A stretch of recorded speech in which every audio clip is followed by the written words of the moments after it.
Hey everybody, welcome back to the Pursuing Excellence podcast. I'm your host, Jay Gay, here today with Charmon, Pittman. Glad to have him on the podcast today. I appreciate you coming on, man.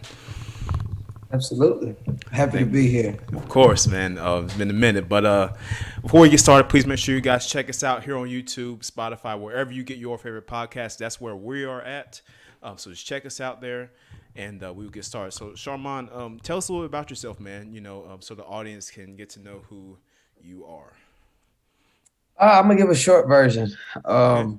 My name is Charmon Pittman. I am a man of many things, but right now I operate as a youth pastor out in Chicago, Illinois, at a church called Forest City Church, but also do many other things, acting and so forth, and in the process of finishing writing some well overdue books that I've been had, and I need to be consistent enough to finish them.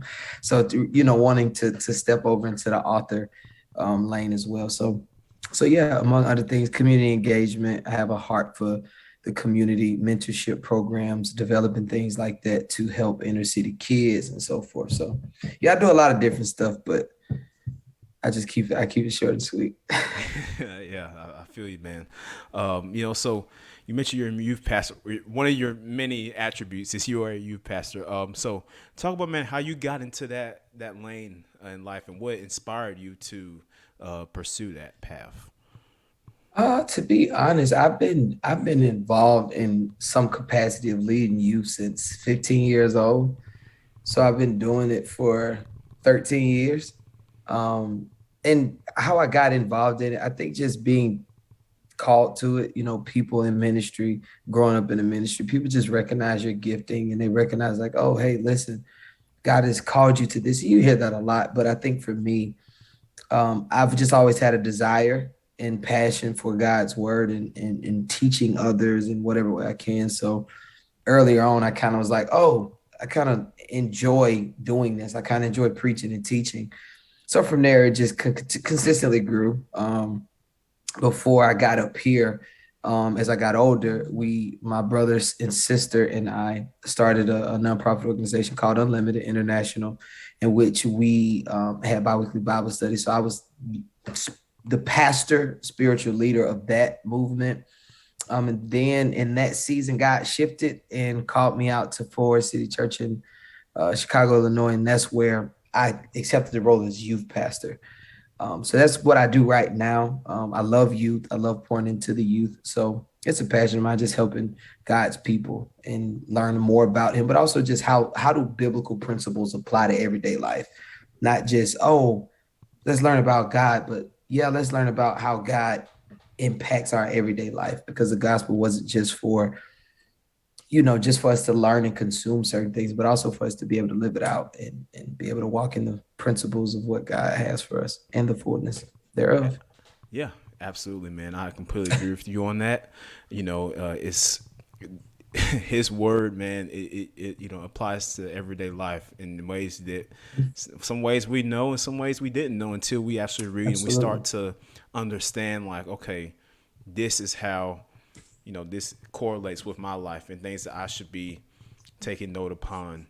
Things that he's telling us. And it's a thing that we Mm-hmm. all you learn it and you have to grow and get accustomed to it as you continue to move along in your walk with Christ. And I feel with me, I've grown, tremendously throughout my life in my walk with Jesus Christ. And it's something that just believing in Him and trusting Him, and He's paved paths for me that I didn't think I was gonna get down. Like I didn't know I was gonna become a podcaster, but he, one Mm-hmm. day I just something told me like, hey, I'm gonna start a podcast. And I think that was God telling me that you have a gift, man, use it. So that's pretty much what I felt like he was trying to do there. But let me ask you this, man. What Absolutely. do you feel is the importance of patience in life? Just because as humans, we our lives are busy and hustle bustle every single Mm-hmm. day. You know how it is, man. But just the aspect of just take trusting the process through things and talk about that. I think it's something that mankind will and always struggle with, um, because it's a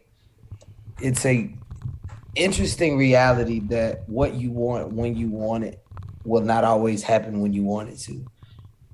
And I think because there are certain attributes of life that we can make happen when we want it to.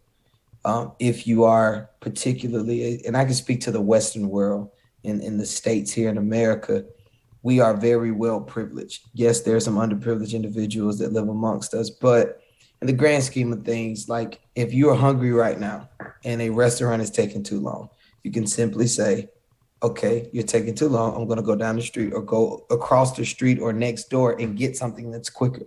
Yeah. And I think with because we have that luxury, because it is a blessing, but because we have those luxuries in different areas of life where we can quickly get what we want when we want it, it has created a level of anxiety, angst, and struggle when it comes to the things that are out of our control, but yet play such a significant role in our lives, whether it's your career choice or whether it's relationships, whatever it is you want to insert into that space when it's really out of your control. Only thing you can do is just continue to exist in time and trust that in due time God will reveal those things or those opportunities will come. Um, you just gotta wait. It's nothing you could do. And I think that's just a struggle for us. That's a struggle for me, even knowing, okay, God, I'm a man of faith, so I live my life based off the principles. Okay, God, you know, I know certain things will happen when you want it to happen, but it's that dilemma of okay, so, but what are those things that I need to wait on you on, and what are those things that I could try to finagle my way through and figure it out on my own? So I think that's just a constant struggle that we all face, but I think it's very important because in the seasons of waiting, God teaches you a lot about yourself. God teaches you a lot about even the thing that you may be waiting for. He prepares you for it in that season and in that battle of like, I really, really want it. I think when you learn to just calm yourself and say, you know what, I want this now, but apparently if I'm doing everything that I can, maybe there's a value in the waiting, in the patience, because you're teaching me something. I'm learning about myself as well as whatever the thing said thing is.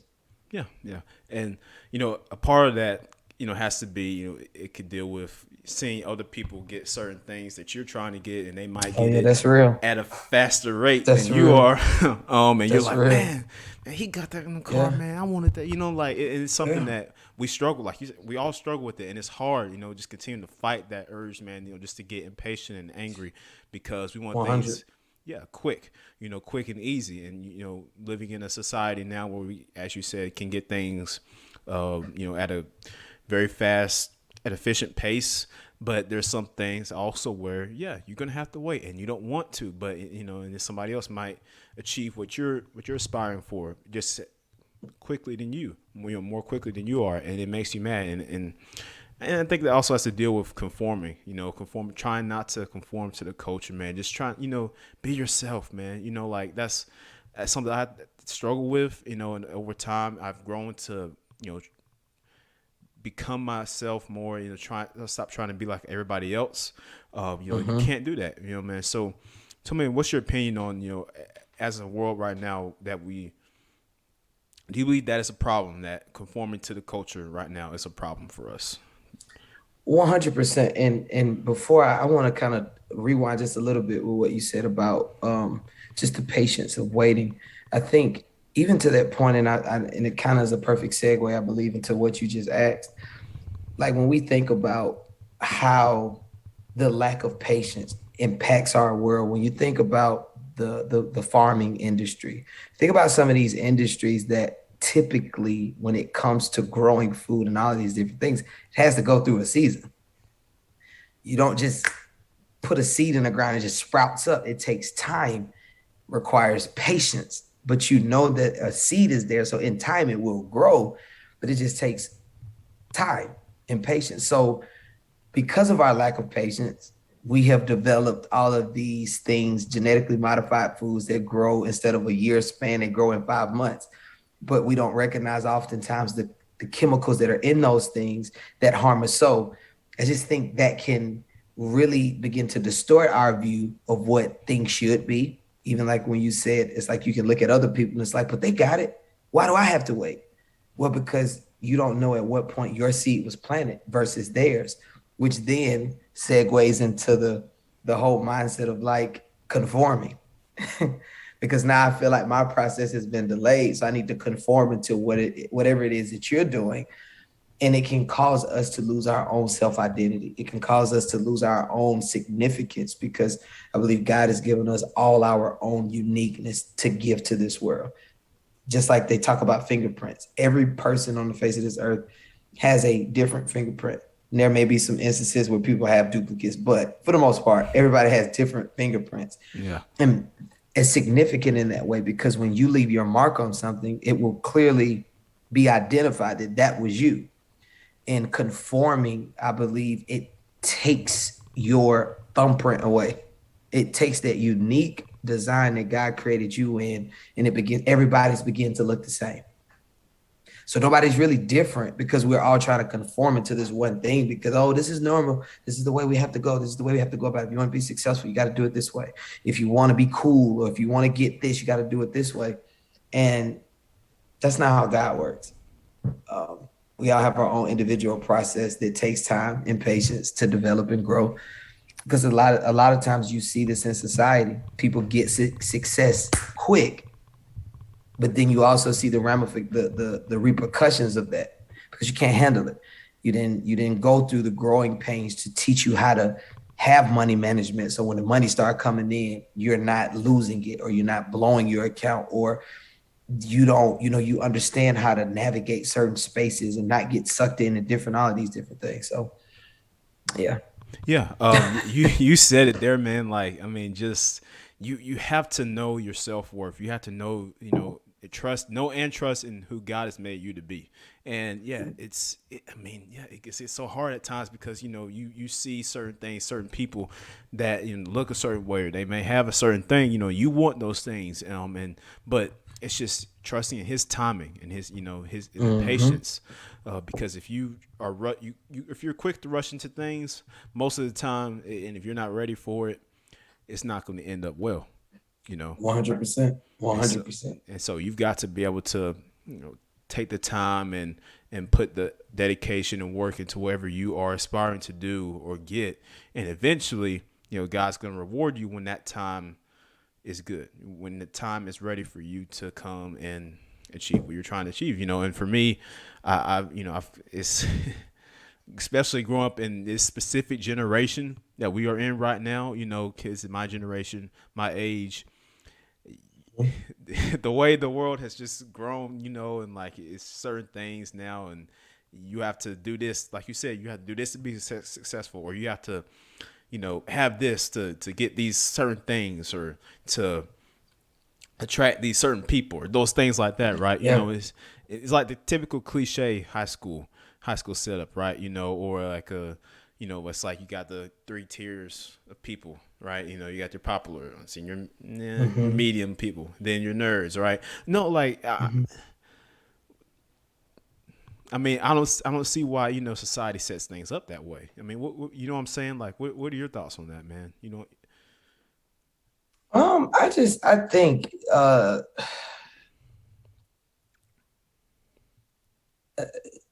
unfortunately mankind's attempt to um have power and influence Mm, oftentimes sets up these structures that we see today. And it's a byproduct of those things, power and influence, and of course money. Um, mm, so in the reality of that, we see class systems form.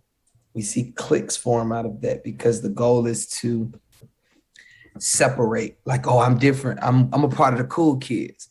So now I have relational equity and social equity that, I'm somebody special.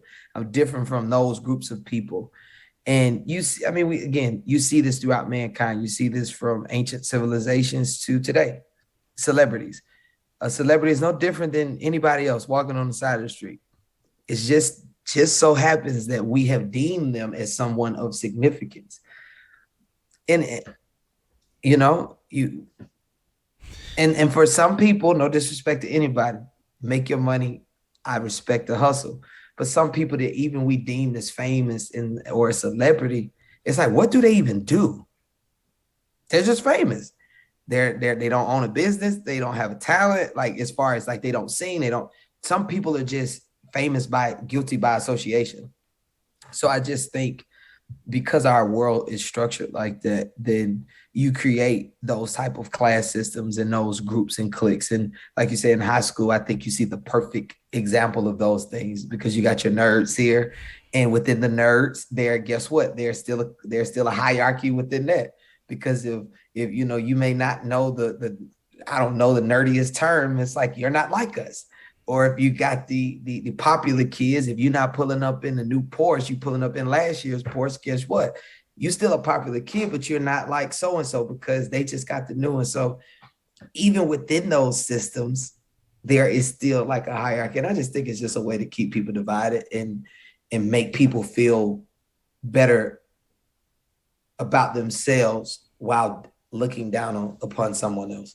Yeah, and you mentioned division. You know, these things cause division in our world. You know, Mm-hmm. just deeming other people, giving them these certain statuses that really, now that they don't even give themselves some of the time. Right, But it's just everyone else right. around, you know, because of where the specific stats where they're at. You know, they give them this high position, you know, in this hierarchy, and it's this thing that we have to get better at as people not to do, because again, it's going to create problems in the vision, right? You know, so what do you feel like are the keys for us to improve in that department and to, you know, to know and trust in who you are and who in God has built you to be? Um, I think the number one thing is understanding who God has called you to be. I often like to use this analogy where if you look at a vehicle, in every vehicle, there's an instruction manual. There's a manual that lets you know what this car is capable of, what it was designed to do. And what happens is if a person that does not understand the functions of this car or said operational V thing, they will get in and alter it and change it from the state in which it was made for. And anytime you let that happen, that thing becomes it begins to devalue itself because now it is operating outside of what it was designed to do. So if I try to take a car that was not designed to be a boat and put it in water, it's going to destroy it because the manual did not design it to be that way. It designed it for transportation on land. So I say that to say, in order for you to fully walk in, I believe the confidence and the assurance of who you are, you have to then understand who your creator is and what your creator designed you to do. Because at that point, when you understand that, when others try to come and define you or give you a role, you can understand, you have to understand and say, no, no, no, no, no, no, that's not it. I wasn't made for that. You may have been great for you, but as far as me, that's not me, or I wasn't designed for that. God didn't make me that way, or God didn't give me that desire to go do this or that. What I am doing is what He's called me to do. But I think if you don't have that relationship with God, it's hard for you to like kind of walk in that confidence. And that's my opinion. I'm not saying that you know people can find confidence in various different things, but as a man of faith and a man of God, that is where I have seen the greatest resilience as well as my strength, knowing who God says I am and walking in that, regardless of what culture says, regardless of what people say. I remember in high school myself, I would send a motivational text out to everybody, like all of my friends. And I remember one particular day, I sent out the message and everybody was at like the lunch table. They started laughing at me and they was like, bro, stop sending me that stuff. Don't nobody want to hear that stuff that early in the morning or like my phone or whatever. And I ain't gonna lie, it really discouraged me. And I think I actually cried. Like I like went to myself and because in my mind, I'm like, I'm just trying to encourage y'all and help y'all. And so for y'all to like attack me and make fun of me for that, like, you know, what's going on? And I had a friend pull me aside and, you know, they began to tell me how much of a blessing it was to them, what they were going through. The fact they were struggling with something and whatever it was that I sent them actually helped them out. And it was just my reminder of be true to you regardless of what other people say or want you to conform to. Be true to who you are because you doing that is blessing someone else. You may not know it, but it 100% is blessing someone else. Yeah. And, that's the thing, man. It's just, it, people make it hard, man. You try to inspire and help others, man, because that's what you feel like God's called you to do in some instances. But, and then you might but the key is, just to keep attacking, man, keep staying dedicated, man, to what you Absolutely. feel like your path is, and to just Hmm. keep grinding at it, man. Every day it takes practice, and it takes continued attempts. You have to, I always say, fail forward. I mean, if you haven't experienced failure in some type of capacity, you're not, that's not a good thing. In order Right. to reach success, you have to fail.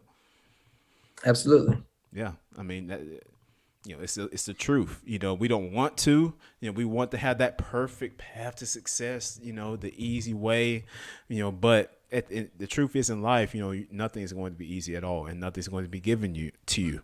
Um, you have to work Yeah. for it. So that's my whole Absolutely. take on it.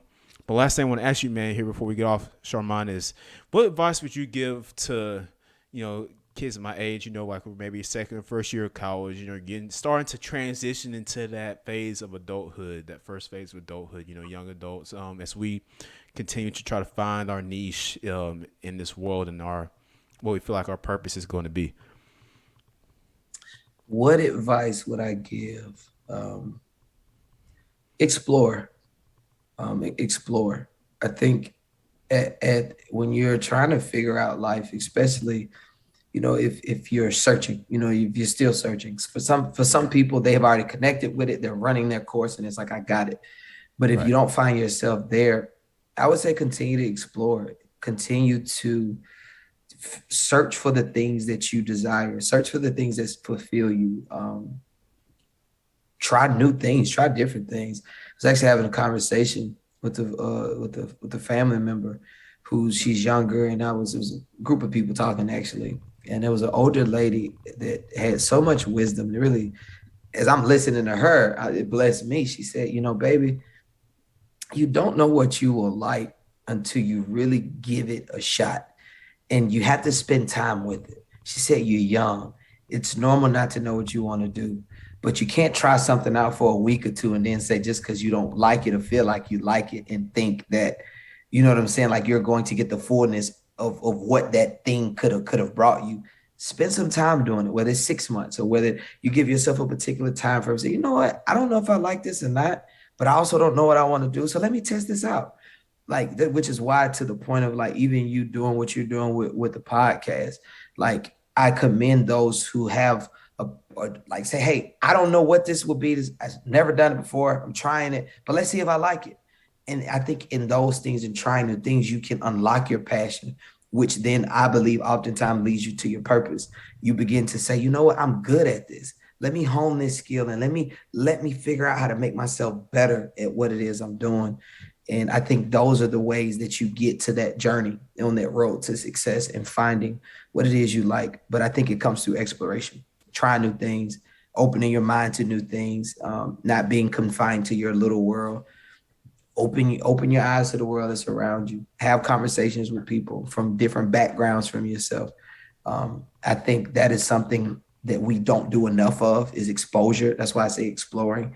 Like talk to people that are not from where you're from, don't look like you, don't understand your cultural context, don't even understand maybe your context of where you're from, and be able to glean from them, learn from them. Because I think in that exploration, you begin to take pieces of this and this and this, and I think it makes for a perfect tapestry of what God has called you to be and do.